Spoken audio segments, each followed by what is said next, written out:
जैसा कि सबको पता है कि राहु का ट्रांजिट होने जा रहा है गोचर में, राहु का भी, शनि का भी, बृहस्पति का भी। तो एक्चुअली शनि तो अपनी मूल त्रिकोण राशि में जा रहा है, बृहस्पति भी अपनी राशि में ही गोचर करेंगे, मीन में। लेकिन सबसे उपद्रवी जो राहु हैं वो अपनी मंगल की राशि में गोचर करेंगे। ठीक है, अब यहाँ पे जो है, क्योंकि सबसे ज़्यादा कार्मिक ट्रांजिट होगा, सबसे ज़्यादा एक्टिव ट्रांजिट होगा राहु का इस बार।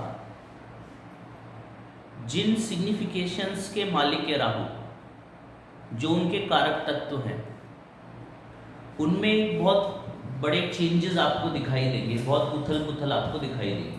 क्यों? क्योंकि राहु मेष में जा रहे हैं। ठीक है, आज की डेट में जो मैं देख पा रहा था अभी इंटरनेट पे, तो 29 डिग्री 5 मिनट के हैं। ठीक है, तो 29 डिग्री 5 मिनट का मतलब क्या हो गया कि अभी कुछ ही टाइम में राहु मेष में आ जाएंगे। अब हम इस पर डिस्कस नहीं करेंगे कि राहु किस दिन चेंज हो रहा है, किस दिन नहीं चेंज हो रहा है, क्योंकि इफेक्ट ऐसे नहीं आते कि भाई आज राहु चेंज हो रहा है तो आज आतंकवादी हमला हो जाएगा, ऐसे इफेक्ट नहीं आते। ठीक है, इनके जो इफेक्ट्स हैं कुछ दिन पहले और कुछ दिन बाद, वो डिपेंड करता है कैलकुलेशंस के अकॉर्डिंग कि कितने दिन पहले कितने दिन बाद से इफेक्ट आने शुरू हो जाएंगे। वैसे तो राहु के इफेक्ट जो है 3 महीने पहले से आ रहे हैं मेष में राहु चेंज हो रहे हैं, और 3 महीने पहले से राहु के इफेक्ट आ रहे हैं। सबसे पहले ईरान, इराक और फिर रशिया ने हमला कर दिया, सारी चीज़ें। अब राहु देखो क्या है एक्चुअल में, कि राहु की कारक तत्व की बात करें तो सबसे पहले तो ये है कि राहु के शत्रु देखो। राहु के शत्रु है सबसे बड़ा सूर्य। ठीक है, सूर्य का मतलब क्या है? सूर्य मतलब राजा, सूर्य मतलब राज्य, सूर्य मतलब पिता। और अभी सूर्य ग्रहण भी हुआ है, सूर्य राहु के साथ ही चल रहे हैं। दूसरी चीज़ क्या है कि राहु की कहानी कुछ ऐसी है कि राहु ने अपने पूरी जीवन, जब उन्होंने मतलब बहुत सारे, क्योंकि जो मैं बातें बोल रहा हूँ ना एक्चुअल में ये बहुत सारी बुक से हैं, बहुत सारी कहानियों से हैं, बहुत अलग अलग चीज़ों से मैंने ली हैं और उनको मैं मिला के बोलता हूँ। तो कहने का मतलब ये है कि राहु की अगर हम उनके जीवन के बारे में बात करें तो राहु के बारे में ऐसा बोला जाता है कि राहु ने अपने पिता के लिए काफ़ी संघर्ष करा। ठीक है, वो मतलब एक ऐसे पुत्र थे, क्योंकि उनके पिता ऋषि थे और माता राक्षसी थी, तो पिता के लिए उन्होंने काफ़ी संघर्ष करा, पिता के लिए काफ़ी लड़ाइयाँ लड़ी, लेकिन एट द लास्ट पिता ने उनको सपोर्ट नहीं करा और पिता ने उनके कामों को नहीं सराहा। ठीक है, और उनको अपने कार्य क्षेत्र से या अपने जो दायरा था उससे बाहर निकाल दिया। ये राहु की कहानी में आता है कहीं ना कहीं। अब इसमें नाम चेंज कर देते हैं कि ये ऋषि का नाम ये था, माता का नाम ये था, हमें उससे इफेक्ट नहीं करना। लेकिन राहु का जो एक सिग्निफिकेंस है वो ये है कि राहु जिनका भी एक्टिव होता है, ठीक है, उनके पिता से संबंध खराब हो जाते हैं, पिता से संबंध खराब हो जाते हैं। और पिता से संबंध कुछ इस तरीके से खराब होते हैं कि वो पिता के लिए करते पॉजिटिव है लेकिन वो हो जाता नेगेटिव है। कुछ इस तरीके से उनके संबंधों में खटास आती है। एट द लास्ट पिता ये नहीं समझ पाते, क्योंकि राहु के साथ कहानी एक और है कि राहु हर काम को, एक तो वक्री ग्रह है तो हर काम को अपने तरीके से करता है, उल्टे तरीके से करता है। समाज में मिलके चलना या समाज के जो नियम कानून है, ट्रेडिशंस हैं, उनको राहु मानता नहीं है। तो ये ऐसे लोग ना हटके काम करते हैं। हटके काम मतलब कैसे कि ये प्रेम भी करेंगे तो दूसरी जाति में कर लेंगे, पढ़ाई भी करेंगे तो उसमें तर्क बहुत करेंगे। ठीक है, तो कहने का मतलब ये कि किसी भी काम को ये करते हैं तो बड़े अजीब तरीके से करते हैं, और इस अजीब जो ये इनका तरीका होता है ये समाज में एक्सेप्टेबल नहीं होता। ठीक है, जिसकी वजह से समाज इनको स्वीकार नहीं करता, लेकिन ये कुछ अच्छा करना चाहते हैं और एट द लास्ट समाज इनको स्वीकार नहीं करता और इनको समाज से अलग होना पड़ता है, जिसका विरोध इनको पूरी जिंदगी विरोध ये करते हैं और समाज से हमेशा ये दुखी रहते हैं, पीड़ित रहते हैं, या समाज को ये पीड़ित करते रहते हैं। उसमें स्पेशली पिता बहुत इंपॉर्टेंट है। वैसे भी एस्ट्रोलॉजी में सूर्य के शत्रु माने जाते हैं।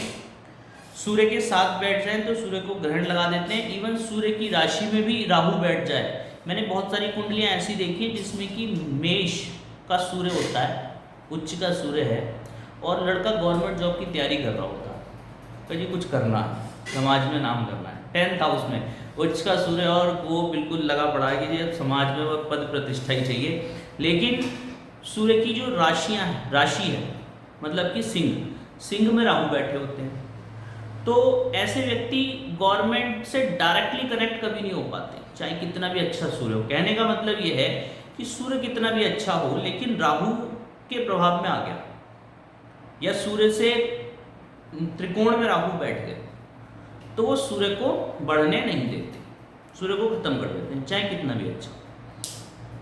ठीक है, अब यहाँ पर क्या हो रहा है, आजकल क्या हो रहा है, दूसरी चीज क्या है कि जो समाज में जो फॉरेन एलिमेंट्स हैं, बाहरी तत्व, ठीक है, या जो सत्ता समाज में चली आ रही है, जो ट्रेडिशन समाज में चले आ रहे हैं, ट्रेडिशंस को कौन फॉलो करता है और कराता है? सूर्य, बृहस्पति, मंगल। ठीक है, सूर्य राजा है, बृहस्पति नियम बनाता है, मंगल उसको फॉलो कराता है। तो ये तीन जो ट्रेडिशन जिनकी वजह से समाज चल रहा है, इनको राहु तोड़ते हैं।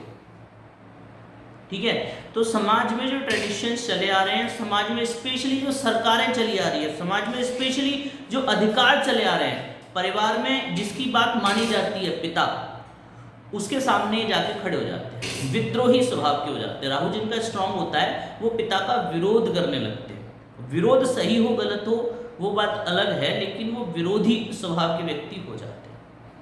ठीक है, और समाज में भी आजकल आप देखोगे कि विद्रोही स्वभाव समाज में बहुत तेजी से बढ़ेगा जैसे जैसे राहु मेष में आएंगे। अब समस्या क्या है कि मेष जो है वो एनर्जी की राशि है, मंगल की राशि है, और मेष जैसी एनर्जी, क्योंकि जो राशियां हैं, अग्नि तत्व की जो राशियां हैं वो 3 है, एक मेष हो गई, एक सिंह हो गई, और एक आपकी धनु हो गई। लेकिन जो सिंह है और जो धनु है उसमें जो एनर्जी है ना वो थोड़ी बैलेंस है, इस सेंस में कि वो सोच समझ के काम करते हैं। जैसे धनु जो है वो तो बृहस्पति की राशि और बृहस्पति विवेक के स्वामी हैं, तो वहाँ पे जो अग्नि तत्व है वो थोड़ा वैसा है कि जैसे सोच समझ के काम करना होता है। लेकिन मंगल जो है, मंगल का स्वभाव ही ऐसा है कि वो समाज को दबाते हैं। मंगल का काम ही लड़ाई झगड़े करना है। ठीक है, मंगल का काम ही नियम कानूनों का पालन कराना है। तो मंगल जो है समाज को दबाते हैं। शनि के शत्रु है, शनि मतलब समाज, मतलब पीड़ित शोषित वर्ग या आम जनता, और आम जनता पर जब भी मंगल का प्रभाव होता है मंगल उसको दबा देता है। ठीक है, तो ये जो राशि है ये मंगल की राशि है, मतलब इसमें मंगल के गुण हैं। और इतनी एनर्जेटिक राशि में जब राहु आ जाते हैं, ठीक है, तो ये क्या कराते हैं, ये विद्रोह कराते हैं समाज में, और ऐसा विद्रोह जिसमें कि अग्नि, जिसमें कि ताकत इन्वॉल्व हो, जिसमें कि क्योंकि अग्नि तत्व की राशि है तो जिसमें कि फिजिकली कुछ चीज़ें इन्वॉल्व हो, टकराव इन्वॉल्व हो, फिजिकली खून निकले। मंगल क्योंकि सामने सामने की लड़ाई लड़ता है। ठीक है, तो फिजिकल टकराव इन्वॉल्व होगा। मंगल क्योंकि ब्लड का देवता है, मेष क्योंकि ब्लड की राशि है, तो ऐसी ब्लड जहाँ पे इन्वॉल्व होगा, खून जहाँ पे इन्वॉल्व होगा। मंगल क्योंकि मेष क्योंकि एक्चुअल में ऊपर चढ़ने की भी राशि है, पहाड़ों की भी राशि है, या मेहनत की राशि जिसे कहते हैं। ठीक है, आपने देखा होगा बकरियों का और बकरों का स्वभाव क्या होता है कि उन्हें जमीन पे छोड़ दो तो पहाड़ की तरफ भागते हैं, ऊंचाई की तरफ भागते हैं। मेष मतलब बकरे से भी डिनोट किया जाता है। ठीक है, तो इसका मतलब क्या है कि ऐसे लोगों को ना, पहाड़ पे रहने वाले लोग या रेगिस्तान स्पेशली जो ना, जो बकरियां होते हैं ना, वो ऐसी जगहों पे रहते हैं जहाँ पे जैसे बहुत हरियाली ना हो। आपने देखा होगा हरियाली तो चलो उनको चाहिए, लेकिन पहाड़ होना चाहिए, मिट्टी वाला पहाड़ होना चाहिए। ठीक है, तो ऐसे इलाके जहाँ पे कि इस तरीके के पठार हैं, पहाड़ हैं, रेगिस्तान हैं, थोड़ी ऊंचाइयाँ हैं, ऐसे लोगों के, ऐसे इलाकों के लोग, स्पेशली, वैसे तो पूरा समाज, पूरी दुनिया इस समय पे विद्रोह करेगी। विद्रोह इन द सेंस कि जो पुरानी स्थापित सत्ता है उसके खिलाफ वो लड़ाई लड़ेगी, ठीक है, उसमें कमियां निकालेगी। दूसरी चीज क्या है कि राहु जब लड़ते हैं तो पूरी सत्ता को तहस नहस करने के बाद वो अपना न्याय करते हैं, ठीक है। इस बात को कैसे समझाया जा सकता है कि राहु की सूर्य से लड़ाई होती है, सूर्य को वो खत्म कर देते हैं। मतलब जो ट्रेडिशन है, सूर्य हमारा ना बिलीफ सिस्टम भी है, 5th हाउस का लॉर्ड होता है, ट्रेडिशन होता है, पूर्व जन्म के कर्म होता है, ठीक है, और हम जिन मान्यताओं को, जिस धर्म को मानते हैं उसका भी स्वामी होता है। तो सूर्य को खत्म करने के बाद राहु वहां पे अपने तरीके का न्याय करते हैं। अपने तरीके का न्याय मतलब दंडात्मक कार्यवाही, ठीक है। तो आप इसको ऐसे समझ सकते हो कि राहु ना वहां पे फिर सर्वनाश करते हैं, विनाश करते हैं। जब सूर्य को खत्म कर देते हैं, आपने देखा होगा कि प्राचीन टाइम में, चाहे वो हिंदुस्तान में होती हो चाहे बाहर होती हो, लड़ाइयाँ होने के बाद जो राज्य हार जाते थे, फिर वहाँ क्या होता था कि वहाँ ना पब्लिक को मारने के आदेश दिए जाते थे, ठीक है। नादिर शाह जब यहाँ पे आया तो उसने क्या करा कि जब उसने ना पहले अपनी तलवार को उठा के हवा में लहरा दिया। इसका मतलब ये था कि पूरी दिल्ली को, किसी आदमी को मत छोड़ो, अब सबको मार दो।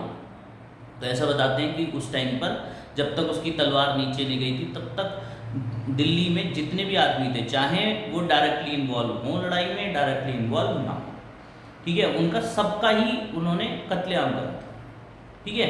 तो ये राहु इस टाइप का कत्लेआम कराते हैं, ठीक है। लड़ाई खत्म होने के बाद आपने फिल्मों में देखा होगा कि उसने ना क्या हुआ, उसके पिता को गुंडों ने मार दिया, ठीक है। तो उसने अपने पिता के लिए लड़ाई लड़ी। कल मैं देख रहा था वो रक्त चरित्र, तो उसने अपने पिता के लिए लड़ाई लड़ी, ठीक है।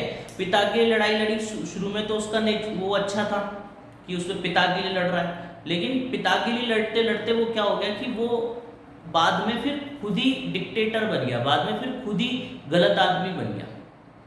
तो ये राहु का स्वभाव है, ठीक है, राहु का स्वभाव। राहु पिता के लिए लड़ते हैं, लेकिन पिता भी ये नहीं चाहेंगे कि मेरे लिए तुम कत्लेआम करो, ठीक है। मतलब पिता भी उसको एक्सेप्ट नहीं करते, वो जो लड़ाई वो लड़ते हैं उसको उसका फादर, उसका समाज भी उसे एक्सेप्ट नहीं करता। ऐसी लड़ाइयाँ राहु डिनोट करते हैं। ये घर घर में होती है, समाज में भी होंगी अब, ठीक है। दूसरी चीज़ क्या है, क्योंकि फॉरेन एलिमेंट राहु, मैंने बोला कि फॉरेन एलिमेंट है, इसलिए इन्हें आतंकवादी, और मंगल की राशि में तो स्पेशली आतंकवादी हमलों से डिनोट किया जाता है इनको, क्योंकि मंगल क्या है, फिजिकल लड़ाई को डिनोट करता है, और राहु उस केस में फॉरेन एलिमेंट को इन्वॉल्व कर देते हैं उसमें। तो फॉरेन से फिजिकल लड़ाई, ठीक है। तो ऐसे केस में कोई पड़ोस में, पड़ोस नहीं कह सकते इसमें कि, क्योंकि पड़ोस तो 3rd हाउस इन्वॉल्व होगा वहाँ पे, तो विदेश मतलब अपने घर से दूर, मतलब बाहर के लोग आपके यहाँ लड़ाई लड़े फिजिकली, ऐसा कहा जा सकता है। तो कहने का मतलब ये है कि कोई मूवमेंट एक्टिवेट हो जाए, बाहर के पहले पुराना कोई मूवमेंट था वो बंद हो गया था, वो वापस एक्टिवेट हो जाए, बाहर से कुछ लोग आके या फंडिंग आके यहाँ के लोगों को भड़काएं, यहाँ के लोग फिजिकल वायलेंस में इन्वॉल्व हो जाएं, ठीक है, ये राहु देते हैं। दूसरी चीज राहु क्या देते हैं, राहु ना समाज में, राहु देखो, क्योंकि राहु ना एक तो शुक्र और बुध दोनों के मित्र है, और ये जो शुक्र और बुध है सूर्य के आगे पीछे चलते हैं, ठीक है।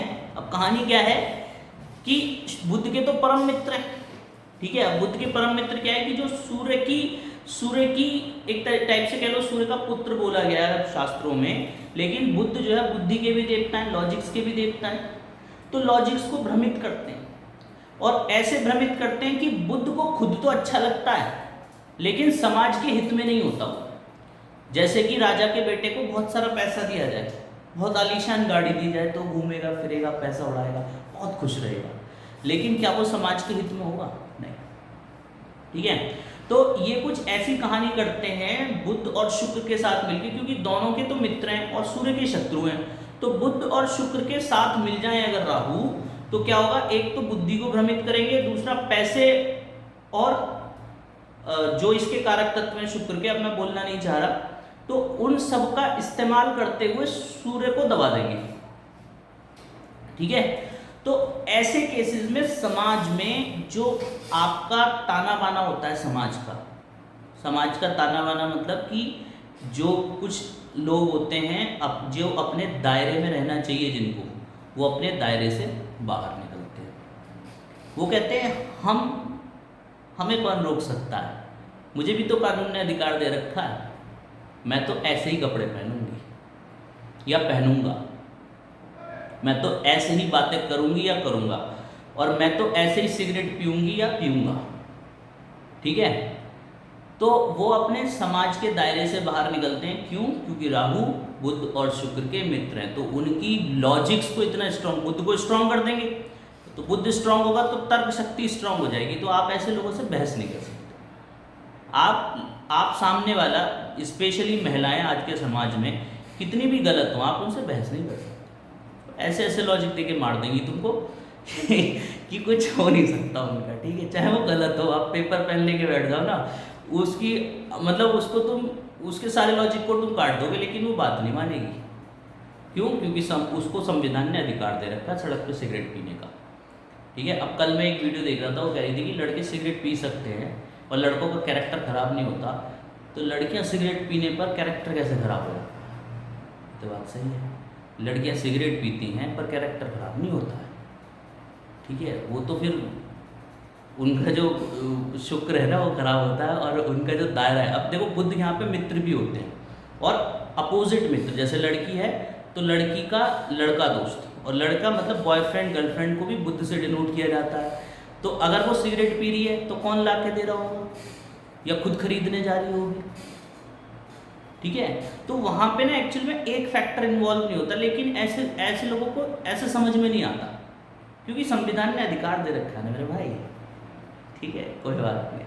तो कहने का मतलब ये, जो राहु है वो क्या करते हैं कि बुध और शुक्र को अपने साथ इन्वॉल्व करके समाज के ताने बाने को बिगाड़ते हैं, गलत आदतें, गलत ट्रेडिशनल, और अपने बड़ों का विरोध करने की आदत। अब इसमें एक बात ध्यान दो कि सूर्य का तो विरोध करेगा ही, लेकिन सूर्य के साथ साथ, अब देखो सूर्य के जो मित्र हैं ना एक्चुअल में, अब सूर्य के मित्र कौन? सूर्य, बृहस्पति, मंगल।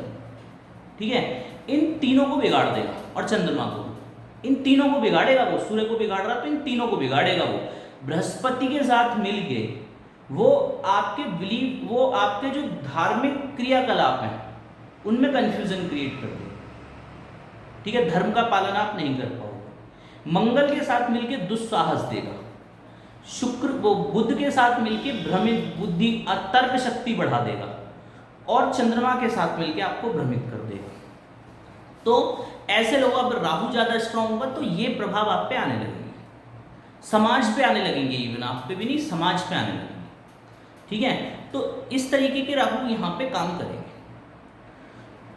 साथ के साथ राहु जो है आपका मिथुन, वृष और एक्वेरियस मतलब कुंभ, इनमें उच्च के माने जाते हैं।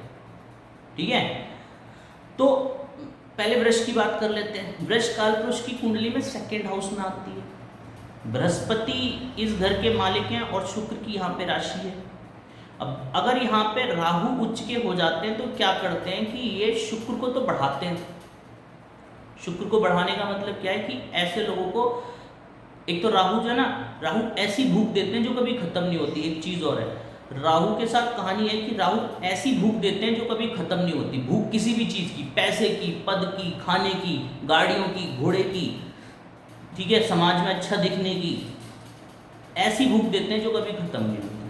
सेकंड हाउस में स्पेशली, क्योंकि ये पोषण का भी हाउस है, खाने का भी हाउस है, तो ये ऐसा खाना खिलाते हैं, ऐसे व्यक्तियों को खाते रहने की आदत होती है, बार बार खाने की आदत होती है, और इनकी भूख कभी खत्म नहीं होती, जिसकी वजह से इनको डिफरेंट तरीके की बीमारियां लग जाती हैं। दूसरी चीज़, यहाँ पर आके ये बृहस्पति को कमज़ोर करते हैं, तो धन को जुड़ने नहीं देते, और गलत खान पान की वजह से शुक्र को बढ़ाते हैं। गलत खान पान में शुक्र इन्वॉल्व होगा। अब शुक्र किसका कारक है? लिकर का। शुक्र किसका कारक है? महंगी चीज़ों का, महंगी ड्रिंकों का, ठीक है, जिससे जिससे आपको ना एक रॉयल्टी का फील आए, एक जो है उस टाइप का फील आए, ऐसे ऐसे कामों को यहाँ पे बढ़ा देते हैं। ठीक है, तो यहाँ पर ऐसे लोग जब राहु स्ट्रांग होता है तो ये बहुत लग्जीरियस लाइफ जीने के शौकीन हो जाते हैं। क्यों? शुक्र को ये गलत टाइप से मजबूत कर देते हैं। ठीक है, तो ये लग्जीरियस लाइफ जीने की वजह से इन पे पैसा नहीं रुकता, गलत खान पान की वजह से इनका स्वास्थ्य खराब हो जाता है। और थर्ड हाउस की अगर हम बात करें मिथुन की, तो मिथुन जो राशि है वो बुध की राशि है, कनेक्टिविटी की राशि है। राहु यहाँ पे स्ट्रांग हो जाते हैं और थर्ड हाउस भी अगर इसमें इन्वॉल्व हो जाए तो मंगल और शनि भी यहाँ पे इन्वॉल्व हो जाते हैं। अब राहु क्या करते हैं, देखो बुध के साथ अगर जुड़ेंगे तो वो एक तो लॉजिक्स को बहुत स्ट्रांग कर देते हैं, और ऐसे व्यक्ति के जो ना अनर्गल लॉजिक होते हैं जिनको आप स्वीकार भी नहीं कर सकते और काट भी नहीं सकते। दूसरी चीज की यहाँ पर क्योंकि मंगल और शनि भी साथ में, तो मंगल के साथ जुड़ के दुस्साहस देते हैं और शनि के साथ जुड़ के ये जो है जो गरीब जनता वगैरह है, गरीब लोग हैं या समाज के जो निचला वर्ग है उसके साथ वहाँ पे अन्याय करते हैं। ठीक है, तो थर्ड हाउस में अब यहाँ पे अगर राहु आते हैं तो यहाँ पे क्या होगा, इन सब चीज़ों का एक्चुअल में आप ये कह सकते हो कि थर्ड हाउस के या मिथुन के जो राहु हैं वो कनेक्टिविटी को बहुत ज़्यादा बढ़ा देते हैं। ऐसे लोग समाज में अपनी कनेक्टिविटी की वजह से नुकसान करते हैं। ठीक है, और एक्यूरियस का राहु जो है मित्र सर्कल को बहुत ज़्यादा बढ़ा देगा, मित्र सर्कल को, है ना। एक्यूरियस क्योंकि अभी भी स्ट्रांग है, तो ऐसे में मेरे को जो समझ में आता है ना, यहाँ पे क्या होता है कि एसोसिएशंस बनने लगती है लोगों की। शनि क्योंकि मूल त्रिकोण में है, राहु वहाँ पे क्या करेंगे, राहु वहाँ पे ना लोगों में मारकाट मचाएंगे, मेष में आ रहे हैं, ठीक है, युद्ध कराएंगे। तो यहाँ पे लोग एसोसिएशंस बनाने लगते हैं, अपने अलग अलग झंडे बनाने लगते हैं। जैसे कि मान लो हिंदू और उनकी लड़ाई होने लगे, मान लो, है ना। तो अब क्या होगा कि यहाँ पे अभी तक ऐसा कुछ नहीं हो रहा था, लेकिन अब देखो आपको नए नए संगठन उभर के आते हुए दिखाई देंगे कि ये जो है यहाँ पे ये वाली सेना मजबूत हो रही है, वहाँ पे वाली सेना मजबूत हो रही है। और इवन ये छोटे लेवल पे नहीं, राज्य लेवल पे नहीं, ये वर्ल्ड लेवल पे भी आपको ऐसे एसोसिएशंस लोगों में दिखाई देंगे, ऐसे एसोसिएशन। अब अमेरिका क्या है कि अपने मित्र राष्ट्रों का ग्रुप बनाएगा, रशिया क्या है कि अपना ग्रुप बनाएगा, ऐसी ग्रुपिंग दुनिया में दिखाई देगी आपको। क्यों? क्योंकि ये समाज में ना इस तरीके का समाज का जो ताना बाना है उसको तोड़ेंगे। ठीक है, तीसरी चीज तो ये कहानी थी राहु की। ठीक है, राहु का ट्रांजिट चेंज हो रहा है, बाकी और ग्रहों का भी हो रहा है, लेकिन इतना ज़्यादा खतरनाक नहीं है जितना कि राहु का। यहाँ पे राहु बहुत ज़्यादा दुस्साहस देते हैं, बहुत ज़्यादा लड़ाई झगड़े कराते हैं समाज में, जो कि आपको दिखाई भी दे रहा होगा। तो इस समय पे थोड़ा सा सतर्क रहने की ज़रूरत है, किसी भी तरीके की इस तरीके के मैटर्स में इन्वॉल्व ना हो जहाँ पे कि आपको लड़ाई झगड़े दिखाई दें। इसके बाद एक चीज़ और मैं बता रहा था, भूल जाता हूँ बार बार, शेयर मार्केट। राहु क्योंकि मैंने बताया सेकेंड हाउस के कारक हैं जो कि धन है।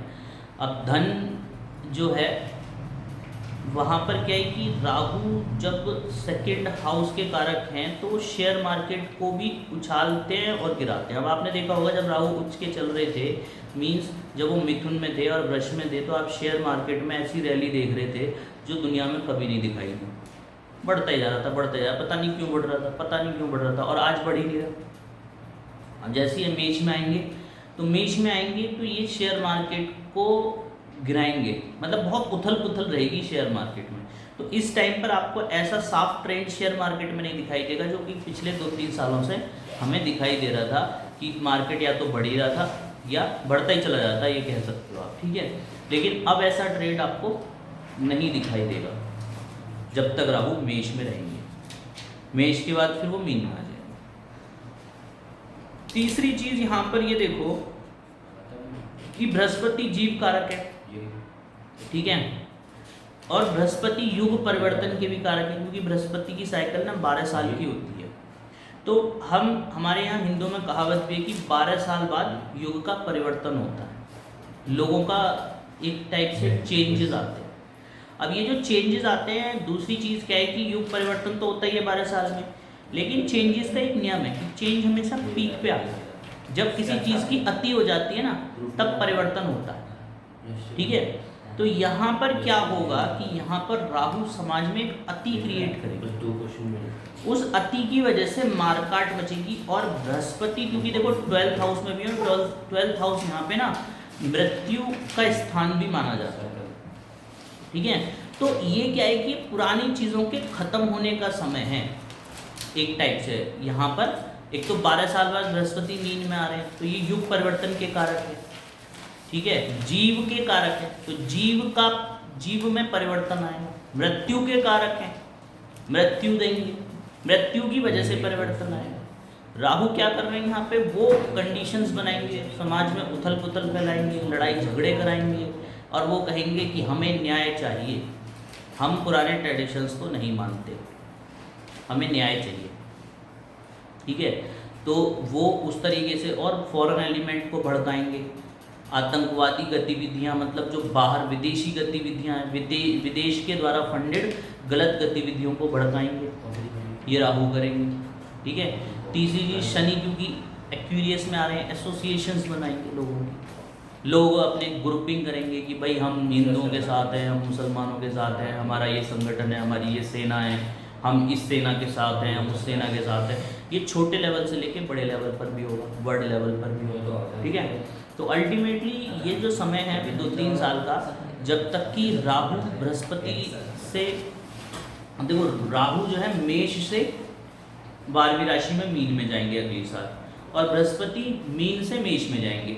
तो जब तक ये राहु बृहस्पति आपस में मिल नहीं जाते ना, मिल के बृहस्पति आगे नहीं बढ़ जाते, राहु पीछे नहीं चले जाते, तब तक ये इस तरीके की कंडीशंस बनाते रहेंगे बार बार।